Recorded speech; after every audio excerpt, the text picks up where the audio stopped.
আসসালামু আলাইকুম সবাইকে। আজকে আমরা যাচ্ছি কোরবানির পশু কেনার জন্য। মিরপুর 11 কালসি রোড থেকে রওনা দিলাম। যেতে হবে সেই সুদূর হজরতপুর, কেরানীগঞ্জ। ইউটিউব থেকে জেনেছি অল্প দূরত্ব ঢাকা থেকে, কিন্তু যেতে যেতে মনে হলো অনেক দূর। সেই বসিলা ব্রিজ ধরে যাচ্ছি।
এই ব্রিজটার জন্যই আমরা জ্যামে পড়ে যাই।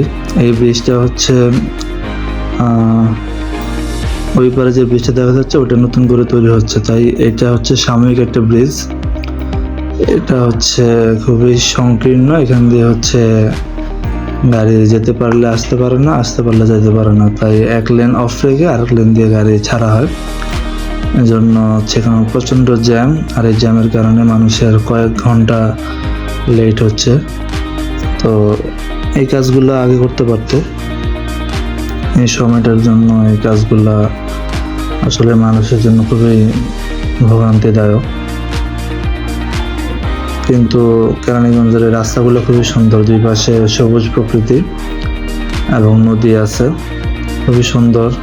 দূরের জার্নি হলো, মানে সময়টা খুব বেশি কষ্টের মনে হয়নি যাওয়ার সময়। আসার সময় অনেক কষ্ট ছিল। বাম পাশে পুরোটা নদী, এবং সেই নদী ধরে আমরা পৌঁছে গেলাম আস্তে আস্তে হজরতপুরের কাছাকাছি।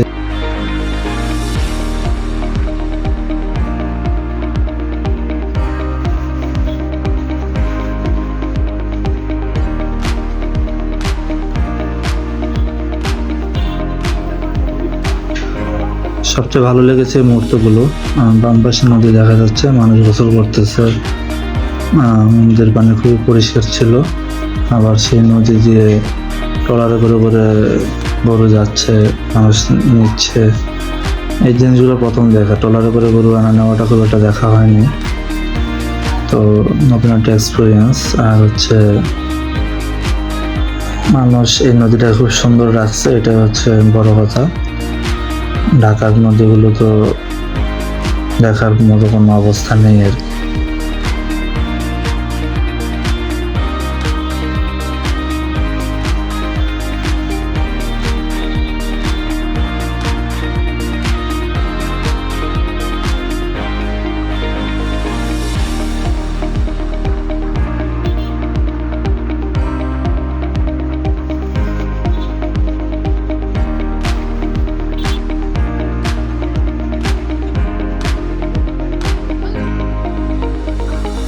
ফাইনালি আমরা চলে আসলাম হজরতপুরের গরুর বাজারে। এখানে ঢোকার প্রবেশ মুখে দেখলাম অনেক গরু। আমি ভাবছিলাম হয়তো বা এতটুকুই, এখন ভিতরে ঢোকার পর দেখলাম যে এত বড় গরুর হাট আমি আমার জীবনে দেখি নাই। আর পাশেই নদী, মানে নদীর পাড়ে এত সুন্দর একটা হাট, পুরো গ্রামীণ পরিবেশ। আবার অনেকগুলো বট গাছ ছিল হাটের মাঝে মাঝে। কিছু কিছু গরুর উপরে ত্রিপাল বা কিছু ছিল না, শেড ছিল না। আমি বলছিলাম যে গরুর মালিককে একটা শেড বা একটা ত্রিপালের ব্যবস্থা করে দিলে ভালো হতো। বলে যে একটা দুটা গরুর জন্য ত্রিপাল দেবো এসে। তো এটা বোঝা যায় যে আসলে অনেক মালিকরাও তাদের গরুকে পালছে, মানে টাকার জন্য পালছে। ওরকম ভালোবাসা থাকলে তো উনি এর কাজটা করতে পারতো। তো গরমের মধ্যে একটা ত্রিপাল দিলে কি হতো, লাখ টাকার গরুরে 100 টাকা খরচ করলে আহামরি কিছু হতো না। কিন্তু 100 টাকার জন্য যদি হিট স্ট্রোক করতো তাহলে সেটা ওই ব্যাপারীর জন্য ক্ষতি বা ওই মালিকের জন্য ক্ষতি, গরুর জন্য তো ক্ষতি অবশ্যই। তবুও অনেক ক্রেতা ছিল যারা হচ্ছে পশুদের প্রতি সহানুভূতিশীল, আবার অনেক ক্রেতা ছিল যে পশুদেরকে ইচ্ছা মতো থাপ্পড় দিয়ে দেখে। আবার অনেক বিক্রেতা ছিল পশুর প্রতি সহানুভূতিশীল, আবার অনেক বিক্রেতা ছিল যে অত পশু বিক্রি হয়ে যাবে, কোরবানি হয়ে যাবে, এত আহামরি যত্ন করে লাভ কি। অনেকের চিন্তা ভাবনা অনেক রকম। তো অনেক গরু দেখা যাচ্ছে এখানে। আমরা অনেক গরু দাম টাম করলাম। এখানে প্রাইস মোটামুটি রিজনেবল। ইউটিউব দেখে গিয়েছি, ইউটিউবে বলছে যে প্রাইস কম। আসলেই প্রাইস কম ছিল, শনিবারে কম ছিল, বাট শুক্রবার অনেকে বললো যে প্রাইস বেশি ছিল। সো এখানে এক এক দিন এক এক প্রাইস থাকে, প্লাস ডিপেন্ড করে হচ্ছে কাস্টমারদের উপরে, কত কাস্টমার গেল, ঢাকা থেকে কি পরিমাণ লোক যায়, ওই হিসেবে দামটা বাড়ে কমে আর কি। আর ঢাকার মানুষ দেখলে দাম একটু বেশি, এটা স্বাভাবিক, সবাই একটু লাভ করতে চায় আর কি। কোরবানি গরুর হাটটা এমন যে এখানে ক্রেতাও চায় কিনে একটু লাভে কিনি, বিক্রেতা চায় একটু লাভে বিক্রি করি। এখানে যে যেভাবে পায় আর কি। কেউ মানে এই একই হাট থেকে এমন লোক গেছে যারা হচ্ছে 1.5 লাখ টাকা দিয়ে এমন গরু কিনছে, ঠিক এমন এই গরুটাই অনেকে হচ্ছে 1,08,000, 1,10,000 এই টাকা দিয়ে কিনে নিয়ে গেছে। তো এখানে অভিজ্ঞতা অনেক বড় একটা ফ্যাক্ট। অনেকের আইডিয়া ভালো আছে, বার্গেনিং করতে পারে, বা অনেকে গরু ধরলে বুঝতে পারে যদি চর্বি কেমন হবে না হবে, তারপরে এটার দৈহিক গঠন এবং এটার শ্বাস প্রশ্বাস নেওয়া দেখে অনেক কিছু বোঝা যায়, হাঁপাচ্ছে কিনা, তারপরে গরুর সর্দিজনিত প্রবলেম আছে কিনা। এই জাতীয় প্রবলেমগুলো দেখলে বোঝা যায় যে আসলে এটা গরু সুস্থ না অসুস্থ। যদিও অসুস্থ হতে পারে এখানে রাখার কারণেও, কারণ এখানে তো গরমের মধ্যে রাখছে ওরা, ত্রিপাল দেওয়া ছাড়া, উপরে কিছুই দেয় নেই। তো ওদের কাছে বিজনেসটা হচ্ছে মুখ্য। অনেকেই পোস্ট দিচ্ছে যে ফেরা হবে না আর সেই চেনা গোয়াল ঘরে এই সেই। তো আপনারা যতই মানে অনেকেই মালিকদের পক্ষে পোস্ট দিচ্ছেন ভাই, সেই অনেক মায়ার গরু, অনেকে কান্না করতেছে, অনেকেই সত্যিকারেই ভালোবাসে, কিন্তু অনেকেই আছে যে আসলে ব্যবসার উদ্দেশ্যেই তৈরি করে, বিক্রি করে যায়, মানে পণ্য হিসেবে ট্রিট করে, যে ওরাও যে প্রাণী, ওদেরও যে জীবন আছে ওই হিসেবে ট্রিট করে না। তো ক্রেতা বিক্রেতা সবারই উচিত ওদেরকে ভালোভাবে ট্রিট করা। এই ডান পাশে 2টা লাল গরু আমাদের খুব পছন্দ হয়েছিল, 2টা আমরা 2,35,000 পর্যন্ত বলছিলাম, দেয় নাই। 2,50,000 পর্যন্ত লাস্টে বলে দিয়েছিল আর কি। তো আছে অনেক গরু এখানে, ভালো ভালো অনেক গরু আছে, ভিতরে আরো আছে, মানে জায়গাটা অনেক বিশাল, অনেক বড়। দেখতে থাকুন।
ফাইনালি আমরা কিনে ফেললাম আমাদের কাঙ্ক্ষিত গরুটি। গরুটির মূল্য নির্ধারণ করা হয়েছিল 1,20,000 টাকা, কিন্তু পরে যে পালছে সে কিছু চাইলো আরো বাড়তি, আমরা আরো 500 টাকা দিই। তো 1,20,500 টাকা পরে, তারপরে ওনারা খুশি থাকুক, সেটা হচ্ছে বড় কথা। তো আমরা হাসিল দিয়ে টাকাটা বুঝে দিয়ে আমরা গরু নিয়ে পিকআপে করে আমরা চলে আসি। বাম পাশে দাঁড়িয়ে থাকা গরুটি আমরা কিনেছি, লাল কালার এবং সামনে দিয়ে একটু ডার্ক চকলেট কালারের।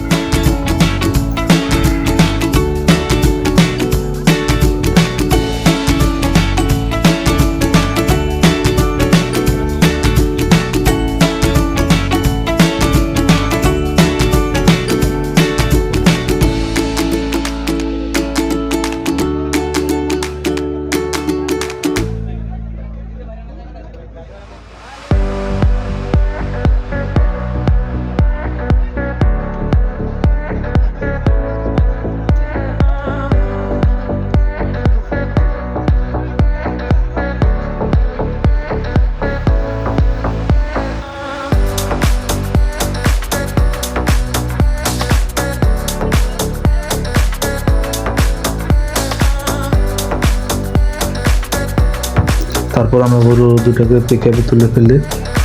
বাম পাশের গরুটা ছিল আমাদের, যেটা 1,20,500 টাকা পড়েছে, এবং ডান পাশের গরুটি ছিল আমাদের পাশের ফ্ল্যাটের একজনের, ওনারটা পড়েছে 1,08,000 টাকা। তো রাস্তায় অনেক জ্যাম, অনেক গরম। তখন আমাদের ড্রাইভার বললো গরুদেরকে পাতা খাওয়াতে, এগুলো ছিল মেহগনি গাছের পাতা। গরু কি মেহগনি গাছের পাতা খায় আমি জানি না, তবুও দিলাম, কিছুটা খেলো। পরে একজন বললো যে এগুলো খেলে পেট খারাপ হতে পারে, এসে পরে ফেলে দিলাম, আর খাওয়াই নেই। এখানে তো পানি খাওয়ানোর এরকম স্কোপ ছিল না, তো তো একটু পাতা খাইলো আর কি, পাতার মধ্যে একটু পানি বা রস যদি থাকে আর কি। তারপর অনেক চড়াই উতরাই পেরিয়ে আমরা গরুগুলো নিয়ে আসি সেই সুদূর হজরতপুর বাজার থেকে, সেই মিরপুর 11 কালসি রোড। অনেক লম্বা জার্নি। ওকে, সবাই ভালো থাকবে।